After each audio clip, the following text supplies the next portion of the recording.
waliwo ebintu ebituzitoowereza olugendo nga Katonda ayogera naffe nti tubeere balabufu tubitebuke, si kulwa nga tulukaluubirira. Waliwo abalina emikwano.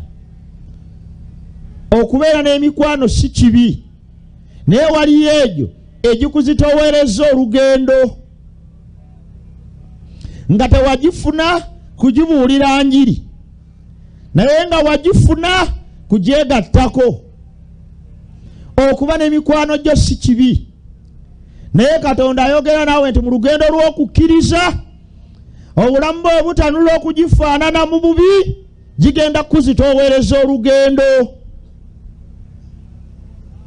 Waliwo abalina bye bakola n'emikono gyabwe naye nga bibazitoowereza olugendo.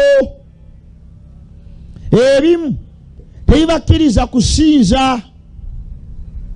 Okuba n'omulimu si kibi, naye kasita gukuziyiza okusinza Katonda, ne gukuziyiza okwasa omusana gwa Yesu, ne gukuziyiza okuyiga ekigambo kye, ne gukuziyiza okusaba, ne gukuziyiza obuweereza, omulimu ogwo si kibi, naye kizitoowa. Olugendo lw'obukristaayo nga gukuganya okukola ebyo byonna togenda kutuuka.